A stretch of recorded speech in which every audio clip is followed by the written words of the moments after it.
Perfect. Let's now take everything we explained line by line and turn it into the greatest, deepest, clearest summary, but still in the simplest words possible. Think of this as the final crystal clear picture of the whole passage. Deep, detailed summary. The law, the Act, brought two big changes in how the top British government in India worked. 1. Adding a fifth member. The Viceroy's Executive Council, his main ruling team, originally had 4 members. The Act added a fifth member, but this member was special. He had to be a jurist, a law expert, good at understanding justice and legal principles. Not just a technical lawyer, someone who only argues cases in court. This showed the British wanted a law thinker to guide government, not just a court worker. This meant the government now had an official law brain inside the ruling team. 2. Governor General gets more power. The Act gave the Governor General, the Viceroy, the authority to make rules for how the council should do its daily work. Lord Canning, the Governor General then, used this power to create the portfolio system. Portfolio system explained. Before this, every single file, big or small, had to be shown to all members of the council. This was slow, clumsy, and inconvenient. Example, even a small office bill had to be discussed by the whole council. Canning changed this. He divided government work into departments, finance, military, law, etc. Each council member got one department, his portfolio. That member became the head of that department. He was responsible for day-to-day work, routine issues, explaining and defending his department's decisions, like a minister. This was the foundation of cabinet-style government in India. Decision-making process, under the new system. 1. Small routine matters handled directly by the member in charge, e.g. approving a small budget request. 2. Important matters brought and decided after discussion with him, e.g. passing a major law in that department. 3. General policy matters, big national issues, only these went before the whole council, e.g. going to war, creating a nationwide tax. So work was divided smartly. Small, department head, medium, head viceroy, very big, full council. The impact. This decentralization of business, sharing work among departments instead of keeping everything together, made government faster, no more endless waiting, efficient, right person handles right job, clearer, everyone knew who was responsible. Famous philosopher John Stuart Mill praised it as one of the best examples in history of using the right methods to achieve the right goal, ends. Final big picture. This act transformed the style of governing India. It created a legal expert seat in the council. It introduced the portfolio system, where each member managed a department like a minister. It set the roots of cabinet government in India, a system still used today. It made administration less centralized, more organized, and more efficient. In short, the act turned the Indian government from a slow group discussion club into a cabinet system with ministers in charge of departments, making governance modern and effective. Would you like me to now create a timeline diagram plus flow chart of this so you can see the before versus after system at a glance? Got it. Let me now give you a great, deep, and very detailed summary of the passage you shared, but in the simplest and clearest way so that even a beginner or a child can fully understand without missing anything. Deep, detailed summary of the text. 1. Expansion of the Viceroy's Executive Council for the Act of 1860 Viceroy's Executive Council to include more members. How many new members? Between 6 and 12 additional members could be added. Who selected them? They were nominated, chosen by the Governor General. How long did they serve? Each member had a term of 2 years. Who were they? At least half had to be non-officials, not British government officers. Indians included. The act did not make a rule to include Indians, but in practice, some high-ranking Indians, princes, landowners, nobles, were invited. Purpose of this council, only for legislation, making laws, not for administration, running the government, or finance, money matters. Why created? To stop the earlier council, made by the Charter Act of 1853, from becoming like a parliament in India. The British wanted lawmaking, but not full freedom or debates like in Britain's House of Commons. Ashar 2. Restoration of legislative powers to provinces, Madras and Bombay first. Before 1861, local provincial governments like Madras and Bombay lost their power to make laws. This act gave them back their lawmaking powers. But there were restrictions. Any provincial law needed the Governor-General's approval to become valid. In special matters like currency, postal services, naval and military affairs, the Governor-General's permission was compulsory. Over time, new legislative councils were also created in other provinces. Bengal in 1862, Northwestern provinces, now Uttar Pradesh, in 1886, Punjab in 1897. This was the beginning of decentralization, giving some power back to local governments. 3. Power to issue ordinances, emergency laws. The Governor-General was given a special emergency power. In urgent situations, he could pass a law, called an ordinance, without asking the Legislative Council. But these ordinances were temporary, valid for only 6 months unless renewed. This gave the Governor-General quick authority during crises like rebellions or emergencies. Core essence, very concise. The Indian Councils Act of 1861 allowed Indians to enter lawmaking bodies for the first time, but in a very limited way. It expanded the Viceroy's Council to include more members, some Indians, but only as non-officials. It gave lawmaking powers back to provinces like Madras and Bombay, but under strict control of Governor-General. It allowed new provincial councils to be created later in Bengal, NW provinces, and Punjab. It gave the Governor-General emergency power to make temporary laws, ordinances. Overall, the act was the starting point of including Indians in legislation, but still kept the real power in British hands. Would you like me to now make you a cheat sheet page of this summary, like a crisp one-page note with bullets, dates, and keywords only, so you can quickly revise before exams? Perfect. Let's make a detailed summary of the passage you gave, Observations on the Indian Councils Act of 1861. I'll keep it very clear in depth, but also simple like revision notes. Deep, detailed summary. Observations on the Act of 1861. Main focus of the Act.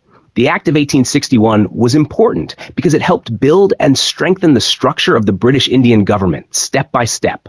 It brought together the 3 presidencies, Bengal, Bombay, Madras, into one common system of governance. The Governor-General and Council became the supreme authority, both legislative and administrative, across all provinces of India. Key features. Introduced 1. Central power expanded.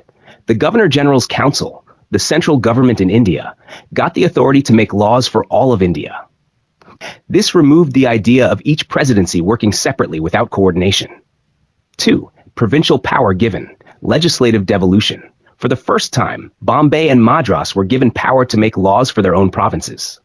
This was the starting point of legislative decentralization, giving provinces some power. This system later grew and finally became provincial autonomy under Government of India Act 1935.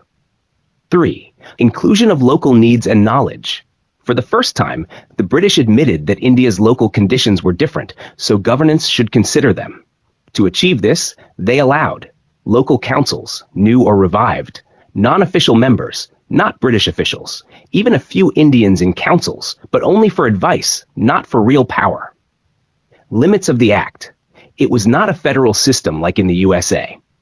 No clear division of powers between the central government and provincial governments. The Governor-General's Council could make laws for all of India. Provincial councils could make laws for their provinces, but only with prior approval of the Governor-General in certain matters. Historical importance. Laid the foundation of a 2-tier governance system in India, central plus provincial. Marked the first step towards decentralization of power in British India. Opened the door, though very slightly, for Indian participation in legislation. Was a starting point of reforms that much later led to provincial autonomy, 1935 Act, and eventually self-government.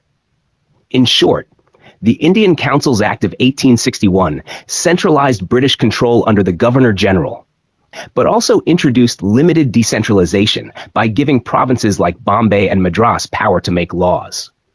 It admitted the importance of local knowledge by allowing local councils and a few Indians into the system, though only as advisors. It was not federal, since central power still dominated, but it was a turning point that began the long journey towards provincial autonomy and Indian involvement. Would you like me to now make this into a crisp exam-style cheat sheet page, just bullets, dates, keywords, like we did earlier, so you can revise this entire topic in 2 minutes before exam? Got it. Let's take the full passage you gave about the legislative councils under the Indian Councils Act of 1861 and turn it into a great, deep, detailed summary in the simplest way so you can revise quickly but still have complete understanding. Hashed Deep Detailed Summary. Character of Legislative Councils. Act of 1861. 1. Nature of the councils. The legislative councils, created under the 1861 Act, were not true legislatures. They lacked independence and real lawmaking power. Instead, they acted more like committees that helped the British executive, Governor-General, and his government make laws. 2. Main purpose. Councils existed mainly to give the executive government advice and help in drafting laws. Ensure publicity, meaning that the public could know about new laws being made, no secret laws. Process of lawmaking. Laws were made by the government through its council. The public had a limited role. They could make their voice heard in the council. The executive was forced to explain and defend why it was making certain laws. So there was at least some debate and discussion, unlike before. Hob 4. Problem. Composition of councils. The majority were official members, government servants, administrators. Non-official members, Indians or independent persons nominated, were always in a minority, often not serious. Many did not attend regularly, left early, or did not push for change. Because of this, the government always had the upper hand. Its laws would pass easily. 5. Why it still mattered. Even though the executive controlled everything, laws were made through discussion in the councils, had publicity at every stage. People knew what was happening. Were enforced by independent courts, not just by the executive. Could even be applied against the government itself, or in favor of an ordinary person, if needed. Could only be changed again by the same open, deliberate process, not secretly. 6. Overall character. Councils equals not democratic and not real legislatures. Functioned more like lawmaking committees of the executive. But they were still better than pure executive rule, because they brought in public discussion. They gave some legal checks on the government. They introduced the principle of publicity and rule of law. Core understanding. The 1861 legislative councils were weak, dominated by officials, but they were not useless. Laws were made publicly, debated, and enforced by courts, marking the beginning of limited lawmaking participation in India. Would you like me to now make a world's best cheat sheet page like Pager with only keyword bullets and dates for fast exam revision of this summary? Here's your world best crisp cheat sheet of the designed as a one-page Indian Councils Act 1861 Legislative Councils Functions cheat sheet. Functions of new councils, strictly limited, only for legislation, making laws, forbidden from other business, could not discuss administration or governance. Motions allowed, only. Motion for leave to introduce a bill. Motion referring to a bill already introduced. Restrictions, no inquiry into grievances, complaints of people, no demand for information, no examination of executives' actions, no criticism or defense of administration. Result, administration and finance remained under official executive councils, not under legislative councils. Representative government? Act did not establish representative gov, like in England or colonies. In House of Commons, colonial assemblies, financial matters and taxation freely discussed. In India, no such freedom under 1861 Act.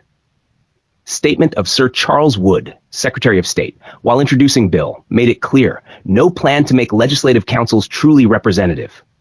Comparison, legislative councils equals Indian rulers' durbar. Nobles, council members, could express opinion. Ruler, British gov, not bound to follow. Tax keyword only, not administration. No finance tax discussion. No inquiry into grievances. Executive councils equals real power, not representative government. View, councils durbar, year 1861. Super crisp formula to remember. 1861 equals law only, no voice in admin/finance, not representative durbar-style councils. Would you like me to also create a mnemonic so you can instantly recall all points in the exam without rereading?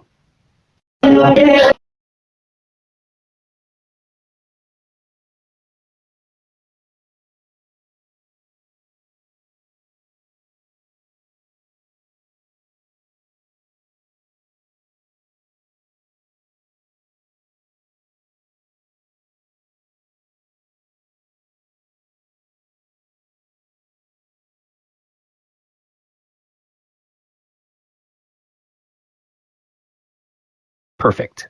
Let me give you the deepest but simplest summary of the Indian Council's Act. I will organize it into clear sections so you can revise it like a pro, but still understand it like a child. Council's Act, 1861. Great detailed summary. 1. Background. Why it was made. After the revolt of 1857, the British wanted to reorganize Indian administration. In 1858, the British Crown took direct control of India from the East India Company. The British realized they needed to include some Indians in the system to reduce anger and win cooperation. So, in 1861, this act was passed to reform councils and start a little Indian participation. Number 2. Key features, main provisions of the Act. A. Governor-General's Executive Council expanded. Earlier, only 4 members. Now, 5th member added, in charge only of finance, money, budget, taxes. This made administration more specialized. Legislative Council enlarged. For lawmaking, 6 to 12 new members could add to the Governor-General's council. Of them had to be non-officials, not British government officers. These non-officials could be Indians in India. This is a door for Indians to join lawmaking for the first time. C. First Indians joined in 1862. Lord Canning, the Governor-General, later Viceroy, nominated 1. Raja of Benares, 2. Maharaj of Patiala, 3. Sir Dinkar Rao, a respected administrator. This was historic. Indians were finally part of councils. D. Portfolio system started. The Act allowed the Governor-General to assign specific departments to each member of the Executive Council. Example, one handled finance, another law, another public works, etc. This was the start of the portfolio system, which is still used today, finance minister, defense minister, etc. E. Provincial councils revived. Earlier, councils in provinces like Bombay and Madras had lost their lawmaking powers. This act restored lawmaking power to them for local issues. It also allowed the creation of legislative councils in new provinces, e.g. Bengal, Punjab, Northwest Frontier. F. Power of the Governor-General. He could overrule any council decision. He could make ordinances, emergency laws that were valid for 6 months. So, although councils looked big, real power remained with the Governor-General. 3. What it did not give. No elections. Members were nominated, not chosen by people. Councils had no control over finance, budget decisions. Indians had only advisory role, not real power. Major subjects like army, foreign affairs, religion were kept out of their reach. 4. Importance. Why historians care about it. First step towards representative government in India. Brought Indians into lawmaking for the first time. Started the portfolio system in India. Strengthened central and provincial councils. But it was only a small step. British still held tight control. 5. Timeline. Quick dates. 1857. Revolt of 1857. 1858. British Crown took over from Company. 1861. Indian Councils Act passed. 1862. 3 Indians nominated to Legislative Council. One-line memory trick. 1861 equals 5th finance man, 6 to 12 new members, Indians enter councils, portfolio system born, but Governor-General still boss. This is the complete, detailed, but very simple summary you can use for exams or revision. Would you like me to now make a 1-page crisp cheat sheet, bullets, dates, keywords only? Is it in just 2 minutes before exams? Got it. I'll give you a great, deep, detailed summary. Indian Councils Act of 1861. I'll keep it simple, clear, but very detailed so you can revise easily and never miss any important point. Detailed Indian Council Act 1861. 1. Background. Before 1861, Charter Act of 1833 had centralized all legislative powers in Calcutta, Governor-General's Council. This made Bombay and Madras presidencies powerless in lawmaking. British realized too much centralization was not working. So, the Indian Councils Act of 1861 was passed by the British Parliament to make some changes. Provisions of the Act. A. Restoration of presidency powers. The Act restored lawmaking powers of Bombay and Madras presidencies. Earlier, 1833 Act had taken them away. Now they were returned. But these powers were limited. They could make laws only for their own presidency, not for whole India. B. Legislative councils for provinces. The Act allowed setting up new legislative councils in other provinces. Councils created: Bengal, 1862, Northwestern Provinces, 1866, Punjab, 1897. C. Viceroy's powers expanded. The Governor-General of India, Viceroy, got more authority. Could create new provinces for lawmaking purposes. Could appoint lieutenant governors for provinces. Could make rules regulations for executive work. Could issue ordinances, temporary laws, in emergency. Had veto power. Could refuse to approve a bill if it was against peace, safety, or interests of British India. 3. Impact of the Act. A. First step towards representation. For the first time, Indians were included in legislative councils, though very limited. This was called the beginning of representative government in India. B. Inclusion of Indians. Number of Indians in Imperial Legislative Council was increased, but only elite Indians, landlords, zamindars, princes, educated rich men were chosen, not common people. C. Weaknesses. The legislative councils had no real powers. They could discuss but not control the government. They couldn't question or hold the executive accountable. So, real power still remained with the viceroy and the British officials. Part-4. Historical importance. It was not democratic, but it opened the door for Indians' participation in lawmaking. It was the beginning of decentralization, giving back some powers to provinces. Later acts, 1892, 1909, 1919, 1935, built on this foundation. In one line, the Indian Councils Act of 1861 restored presidency powers, created provincial councils, expanded Viceroy's authority, included elite Indians in legislation, but gave no real power, only a symbolic start towards representation. Would you like me to now also make a crisp one-page cheat sheet version? Bullet points, dates, keywords only, for super quick revision like you asked earlier? Make a great, deep, and detailed summary of the passage you gave. I'll expand every idea so you can understand the entire background and importance in the simplest possible way. Deep, detailed summary. Background of the Act of 1861. The Indian Councils Act of 1861 was one of the first major laws that tried to include Indians in the British system of governance. It created legislative councils where some Indians, non-officials, could be nominated, but their role was extremely limited. This act was supposed to give Indians a small voice in lawmaking. Act 2. The cycle of reforms and dissatisfaction. After 1861, the growth of the Indian political system was not smooth or satisfying. Instead, it followed a repeated cycle. 1. Indians felt unhappy with the British government, political disaffection. 2. Indians organized protests and agitations, campaigns, petitions, meetings. 3. The British responded by giving small reforms in the legislative councils. 4. But these reforms were always too small and inadequate. This created more dissatisfaction among Indians. 6. Again, they demanded further reforms. This cycle continued again and again. In short, dissatisfaction, agitation, small reform, more dissatisfaction, more demands. 3. Nature of the reforms. The reforms given by the British were grudgingly conceded, meaning they were given unwillingly and only under pressure. These reforms were always inadequate because they never gave Indians real power. Instead of solving problems, they caused greater unhappiness and stronger demands for more reforms. 4. This pattern in later acts. The same story repeated with every major act passed by the British Parliament for India. Act of 1892. Very small expansion of councils, still no real power. Act of 1909, Morley-Minto reforms, introduced elections but on a very limited scale, gave separate electorates to Muslims. Act of 1919, Montagu-Chelmsford reforms, introduced diarchy, split subjects between British officials and Indians, but British still held key powers. Act of 1935, Government of India Act, gave provincial autonomy but kept central control. Indians still not free. In every case, reforms were too little, dissatisfaction continued, and further demands grew. Nasher 5. Problem with the 1861 Council.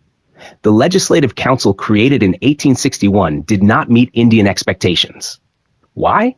Because the so-called non-official members were big zamindars, landlords loyal to British, retired officials, former government officers friendly to British interests, Indian princes, rulers of princely states who were dependent on British support.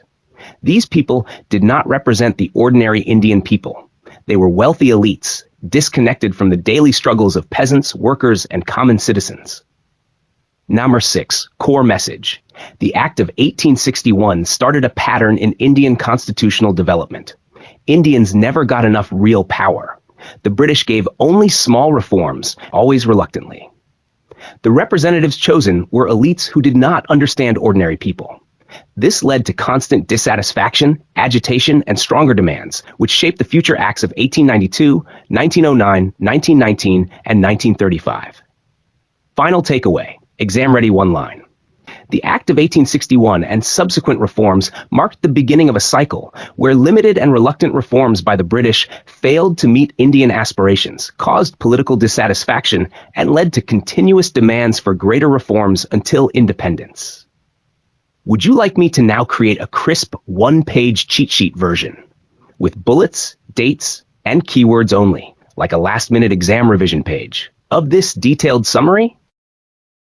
Got it. Let's now create the deepest detailed summary of what you gave me. I'll not just shorten but also explain every important cause and effect in a structured and exam-perfect way so you can revise quickly but still understand deeply. Growth of nationalism in India, second half of 19th century. Background. Period. After the revolt of 1887, nationalism in India began to grow strongly. Why important? These decades laid the foundation for the Indian National Congress, INC, in 1885. Number 1. Spread of modern education, 1857 onwards. Event, universities set up in Calcutta, Bombay, Madras in 1857. Impact, produced an educated middle class. Introduced ideas of liberty, democracy, equality, nationalism, learned from the West. English language became a link language. Educated Indians from different regions could communicate and unite. 2. Aftermath of the 1857 revolt. Revolt crushed by British led to repressive policies. Result, deep hatred and anger towards the British. Created awareness that British rule was destructive and exploitative. 3. Indian civil service, ICS, and racial attitude. Problem. ICS officials were arrogant, proud, and racist. Effect, created a wide gulf distance between rulers and Indians. Indians felt alienated in their own country. 4. Lord Lytton's repressive policies, 1876 to 1880. Vernacular Press Act, 1878, restricted Indian language newspapers, suppressed freedom of speech. Indian Arms Act, 1878, forbade Indians from possessing arms without license, but Europeans exempted. Effect, people felt humiliated and angry. Accusation, Lytton was blamed for weakening Indian spirit, emasculated to serve British imperialism. 5. Economic awakening. Cotton duties controversy, 1870s to 1880s, issue 5% import duty on British cotton goods in India. British Parliament abolished land textile industry. Impact on India, Indian merchants and weavers suffered huge losses. Lesson for Indians, British cared only for their own profits, not justice. Number 6, Ilbert Bill controversy, 1883, proposal, gave Indian judges power to try European offenders. British reaction, strong opposition, claimed Indians were not fit to judge Europeans. Effect, exposed British racial prejudice, showed that equality under law was only a false promise. Formation of Indian National Congress, 1885. Founded 1885 at Bombay by A.O. Hume, a retired British official. Reason, to channel the growing nationalism into an organized political body. Objectives of early Congress, mobilize public opinion, make Indians aware of issues, ventilate grievances, express complaints against British rule, press for constitutional reforms, peacefully, legally. First session of Congress, 1885 Bombay. President, W.C. Banerjee. Key resolution, reform and expand supreme and local legislative councils. Admit more elected Indian members.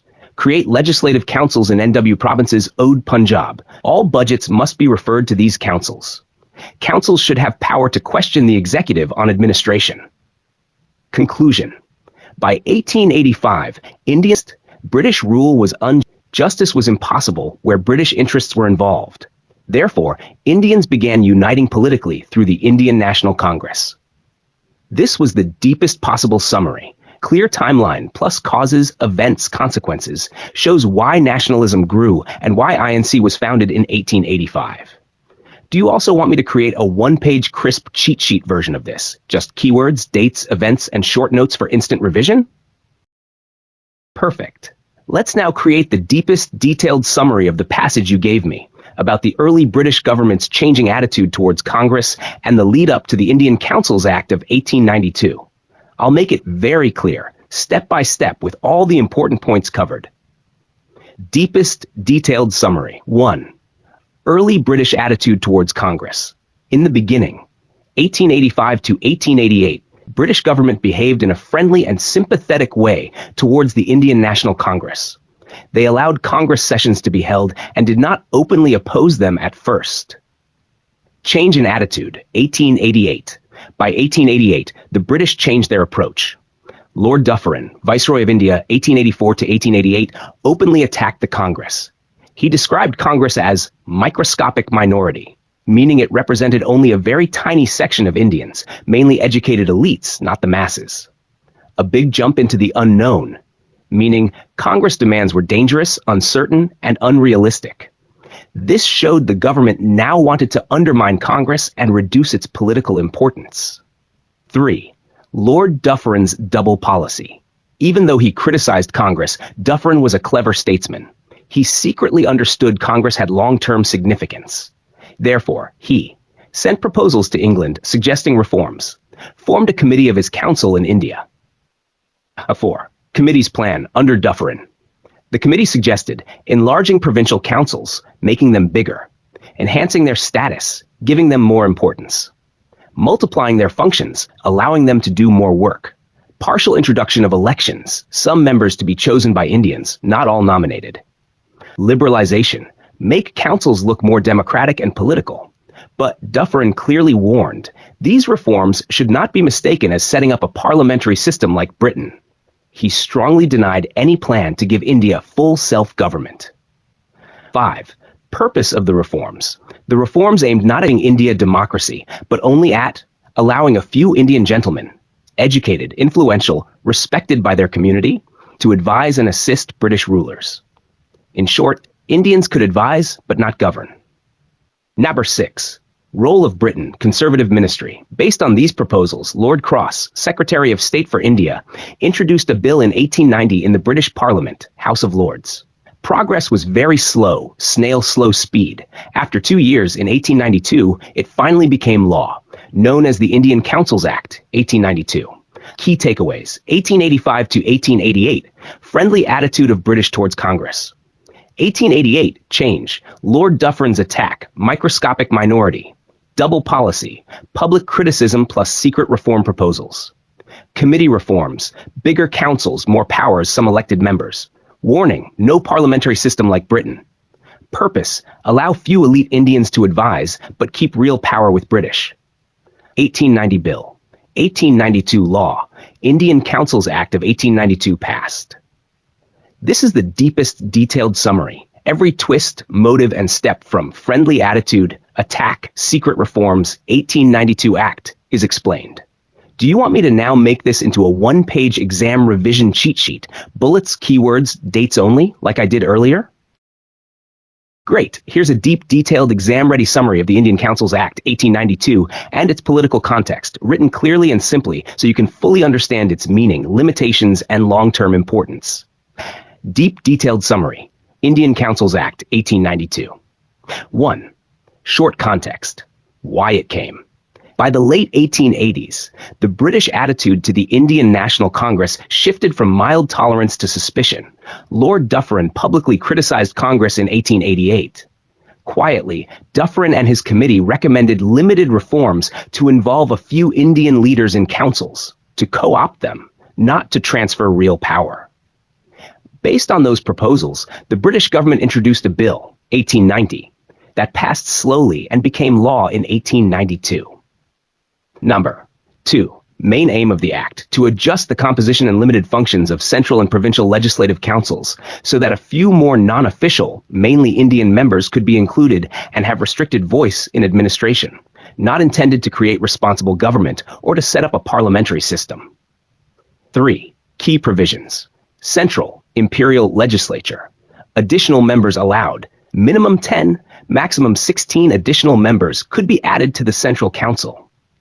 Choice of these members and the rules for nomination were to be set by the Governor-General, subject to approval by the Secretary of State for India. London had final say. 2/5 rule.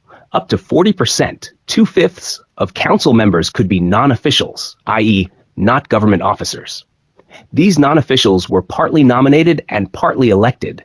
This was the first formal acceptance of an element of election in the central legislature, but elections were indirect and very limited. Curzon's defense: critics called the increase paltry. Defenders, like Curzon, argued that adding numbers does not guarantee better deliberation. Number 4. Members' enhanced but limited rights. Financial discussion. Financial statements, budgets, had to be laid on the floor of the legislature, and members could express views on them. Crucial limit: members could not move resolutions, force a division vote, or alter finance, i.e., no control over money. Questioning the government. Members were allowed to put questions to the government on public matters, but only within limits. Questions required 6 days prior notice. The government could disallow any question without giving a reason.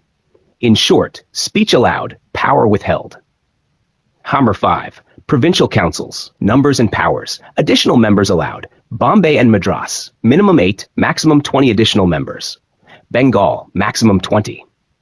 Northwestern provinces and Oud, maximum 15. Powers: provincial members could interpellate, question the executive, discuss government policy and ask questions, again 6 days notice required. Limit: provincial questions could also be disallowed without reason.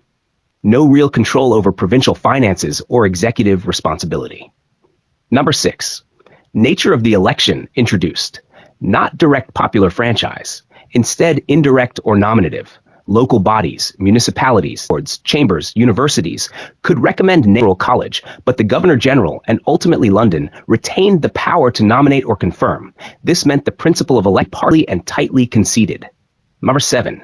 Limits that preserved British control. London, Secretary of State, approved final rules. Governor-General framed regulations. Imperial control retained. No responsible government. Executive members were not politically accountable to the legislature. Financial supremacy remained with the executive. Councils could critique but not change budgets. Government could block questions. Real scrutiny was easily avoided. Number 8. Political significance and consequences. Immediate effect: a modest opening for educated Indians, a new institutional channel to voice opinions and raise public issues. Symbolic importance: first statutory recognition of non-official Indian representation and a formal, though weak, acceptance of election as a principle. Political effect: fueled moderate nationalists in Congress to press for larger reforms, also intensified Indian demands rather than satisfying them. Longer legacy: set precedent for further acts, 1909, 1919, 1935, which gradually increased the elective element and powers of councils. The 1892 Act was a cautious first step on that trajectory. Number 9. Balanced assessment simple. Positive: introduced limited representation, debate on finance, and right to question, created institutional footing for Indian political activity. Negative: overwhelmingly limited. Executive power and financial control remained with the British. Elections were indirect and tiny. Government could veto scrutiny. Net: a controlled concession designed to co-opt elites and preserve British authority, important as a precedent but inadequate as real reform. Number 10. Exam-ready quick points. Year: 1892, Indian Councils Act. Center: plus 10 to 16 additional members, 40% non-officials, part nominated, part indirectly elected. Provincial max: Bombay, Madras 820, Bengal 20, NWP and Oud 15. Rights given: discuss budgets, no vote, ask questions, 6 days notice, can be disallowed. Control: Governor-General and Secretary of State retained nomination and approval powers, no responsible government. Significance: first formal concession to election principle, precedent for later reforms, as inadequate. Why? The Indian Councils Act, 1892 was a small, cautious reform that allowed limited Indian representation and debate, but kept real power firmly with the British. Important as a precedent, insufficient for Indian aspirations. Converted into a one-page visual timeline cheat sheet for quick last-minute revision, or 2 to 3 model answers to typical exam questions on the Act? I can make either right away. Got it. Let's now detailed summary of the principle of the Indian Councils Act 1892 in the simplest and clearest way. Deep detailed summary, principle of election, Indian Councils Act 1892. First step towards introducing elections in Indian legislature. But the word election was carefully avoided in the law. Instead, the act used the word nomination officially. Composition of central legislature. Central legislature equals included officials plus non-officials. Non-officials, 10 in total, 5 elected indirectly, 1 each by provincial legislatures of Madras, Bombay, Bengal, and Northwestern provinces, 1 by Calcutta Chamber of Commerce, 5 nominated by Governor General, directly chosen by him. Election at provincial legislatures. Provincial legislatures also got some elected members. Electing bodies who recommended names, municipalities, local city bodies, district boards, local district administrations, universities, educational institutions, chambers of commerce, business trade groups. Trick: why election was hidden. The process looked like elections, but legally it was not called election. How? These bodies, like municipalities, universities, would recommend names.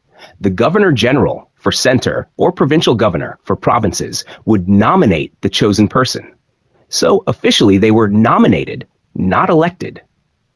Legal clause. Exact. The act said, Governor General can make arrangements so that some having been chosen by election if he finds it proper. Meaning, election could happen indirectly, but the final power general. Why important? 1. First of election principle in Indian politics, even though half hidden. 2. Gave Indians a small voice in legislatures. 3. Created a platform for early political leaders, moderates of Congress, to enter councils. 4. But real power stayed with British officials, since Governor General could reject names. Members were called nominated, not elected. Final essence. The Indian Councils Act of 1892 quietly planted the seed of elections in India. Indians could now recommend representatives through local bodies, but they were officially nominated. This was a half-step democracy. It gave Indians limited entry into legislatures, but kept full control with the British. This system later inspired demands for true elections, leading towards the Indian Councils Act of 1909, Morley-Minto reforms. So, the principle of election in 1892 Act equals indirect, hidden election process where Indians recommended names, but British rulers officially called them nominated to keep control. Would you like me to now make a one-page crisp cheat sheet of this, with only keywords, dates, and exam use points, like we did earlier? Got it. You want the deepest and most of the passage about the Indian Councils Act of I'll give you a crystal clear, step-by-step breakdown with every important point, explained in simple words, but also deep enough so you understand both the surface meaning and importance. Here we go. Detailed summary of the Indian Councils Act of 1892 observations. 1. Improvement over the Act of 1892 was an improvement over the earlier Act of 1861. It gave more powers and functions to the Indian legislative councils. Expect natural progress in India's political system. Number 2. Widening of legislative functions. Legislatures, councils, were given a wider role. Members could now ask questions to the executive, government officers. Obtain information from the government. This made councils more active, not just silent observers. Number 3. Financial powers. Small but important step. Annual financial accounts of the present year had to be shown to the councils. The budget for the next year was also presented. Members could give general comments on the budget, suggest increase or decrease in revenue, tax income, and expenditure, spending. But they had no real power to change the budget. Only discussions and suggestions were allowed. Number 4. Attraction of Indian leaders. Because councils had slightly more powers, India's best talent now wanted to join. Eminent leaders like Gopal Krishna Gokhale, Asutosh Mukherjee, Rash Behari Ghosh, Surendranath Banerjee became members.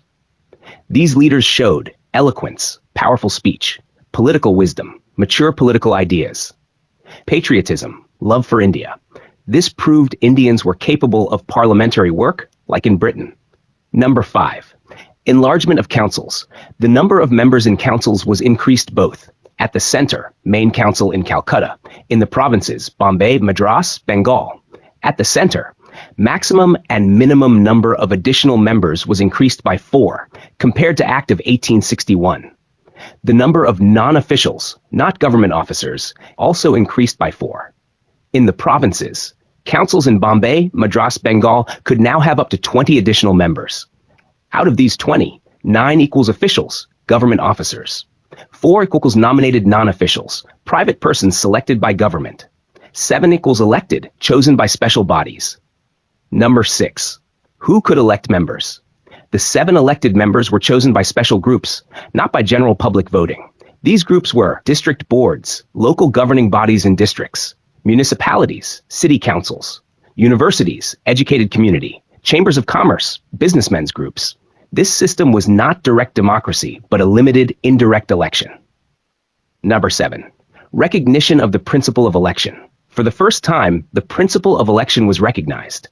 Though the word election was not directly written in the law, it was hidden, veiled. Still, this was a huge step forward for constitutional development. Why? Because election means people start having a voice in government. 8. Limitations. Far from real democracy. This was only a beginning, not full democracy. Councils could discuss, suggest, and question, but had no real power to enforce decisions. True representative government, where people directly choose their rulers, was still a distant dream. Key significance. 1. Improved powers of councils, questions, budget discussions. 2. Introduction of limited elections, historic first step. 3. Entry of Indian leaders into legislatures, proving capability. 4. Growth in council size, more non-officials, some elected members. 5. A starting point of India's journey toward parliamentary democracy. In short, the Indian Councils Act of 1892 was small but important. It allowed questions, budget discussions, limited elections, and brought great Indian leaders into legislatures. Though real power was missing, this act marked the first move toward representative government in India. Do you want me to now create a one-page cheat sheet style, crisp summary with keywords, bullets, and dates only for quick exam revision?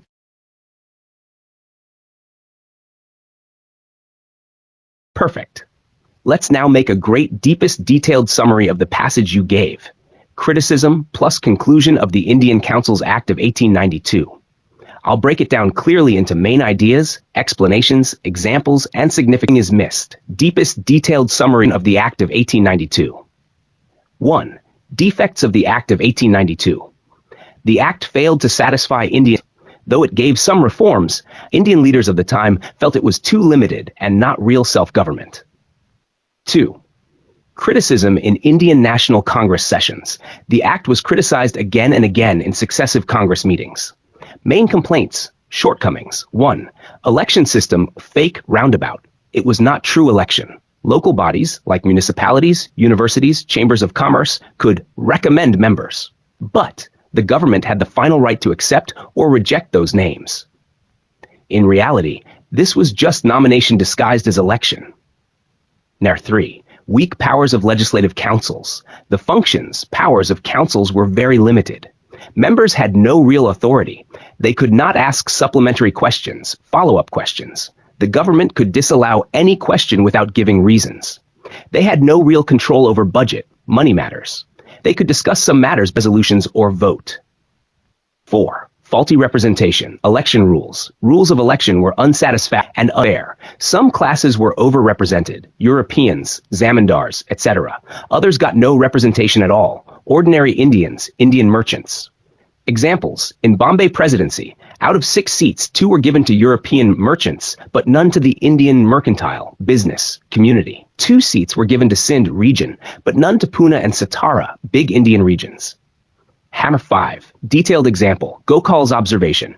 Bombay Presidency had 8 seats total by government rules. 2, University of Bombay, plus Bombay Municipal Corporation.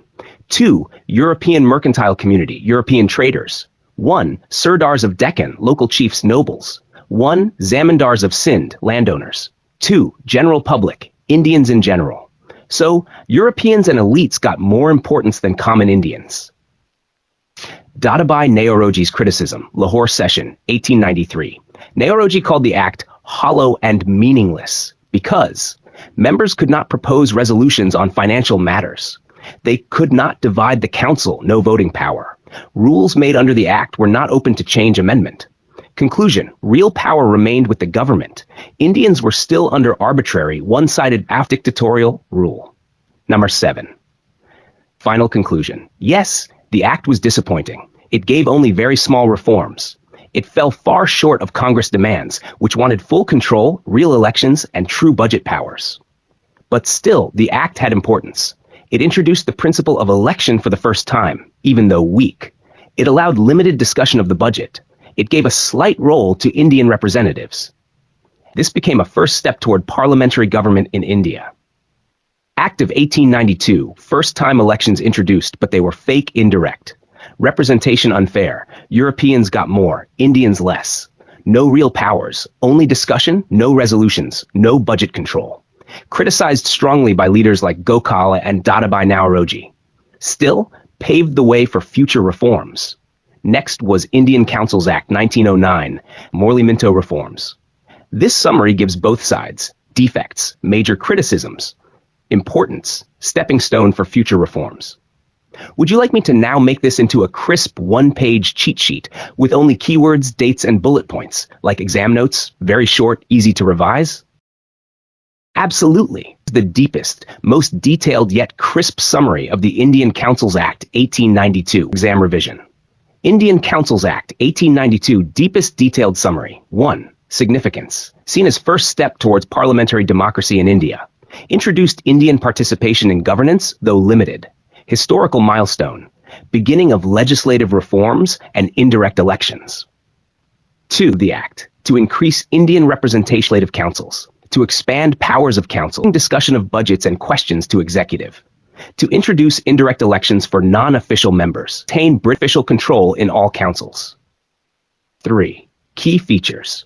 A. Composition of councils. Central Legislative Council, Calcutta. Number of non-official members increased. Official British, majority maintained, real power remained with British. Provincial legislative councils, Bombay, Madras, Bengal, etc. Non-official members increased. Official majority maintained.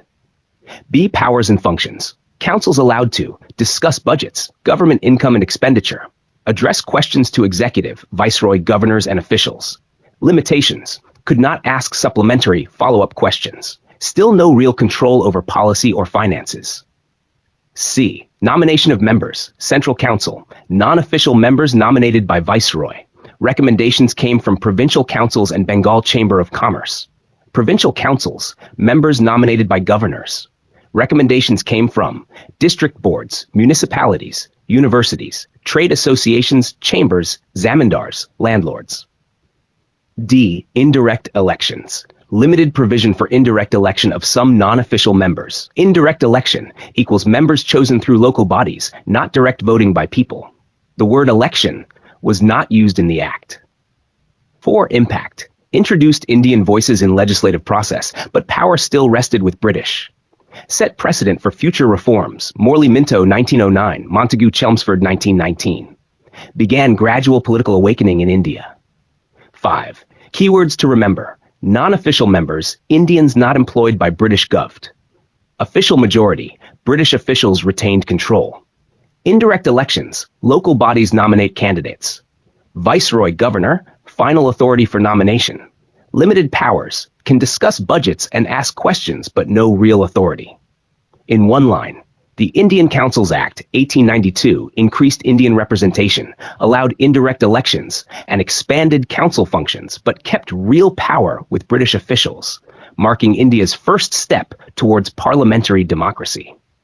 If you want, I can also make a world-class one-page super crisp cheat sheet with only bullets, dates, and keywords for super fast exam revision, keeping all points intact. Do you want me to do that next? Absolutely. Here's a deep, detailed, yet very clear summary of the impact of the Indian Councils Act of 1892, organized for easy exam revision. I've included all important points, context, and keywords. Impact of Indian Councils Act 1892, detailed summary. 1. Political significance. The Act was an important milestone in Indian political history. Introduced limited Indian participation in lawmaking, beginning of parliamentary government on a larger scale. Representation increased slightly, but real power remained with British. 2. Reaction of Indian leaders. Moderates, Congress leaders, continued petitions and persuasion to get reforms. Extremists, Tilak, Lala Lajpat Rai, Bipin Chandra Pal, criticized moderate approach, called for aggressive, active struggle. led to rise of militant nationalism due to frustration over limited concessions. part-3. Effect on common people, little improvement in everyday life. Economic hardships continued, heavy taxes, poverty, exploitation. Major disasters worsened suffering, severe famines 1896 to 1900, 90 lakh deaths, bubonic plague widespread in Deccan. Riots and unrest, large-scale public disturbances, especially in Deccan. 4. Communal and social impact, hope for more representation, increased communal consciousness. Different communities, Hindus, Muslims, others, started thinking in terms of their group interests. Nahda 5. Muslim response. Sir Syed Ahmed Khan urged Muslims not to join national movement, focus on modern education, viewed Muslims as a separate nation, distinct community identity. Ideas led to separate electorates for Muslims in future elections. Foundation of All India Muslim League, 1906 by Sir Aga Khan to protect Muslim interests. 6. Overall impact, political awakening among Indians, but limited by British control. Moderates disappointed, extremist leaders gain influence. Economic suffering, exposed exploitative nature of British colonial rule. Communal tensions increased, set stage for future communal politics. Indirectly fueled militant nationalism, which became central to the freedom struggle. Keywords to remember. Milestone, parliamentary government, moderates versus extremists, militant nationalism, 1896 to 1900, Deccan riots, communal tendencies, Sir Syed Ahmed Khan, Muslim League 6, separates, exploitative colonial rule. Super summary in one line. The Indian Councils Act 1892 gave limited political rights, disappointed moderates, encouraged extremists, exposed colonial exploitation, worsened by famines and plague, increased communal consciousness, and paved the way for militant nationalism and Muslim political identity. If you want, I can also make a world best cheat sheet one-page version of this with bullet points, dates, and keywords only, perfect for quick revision before exams.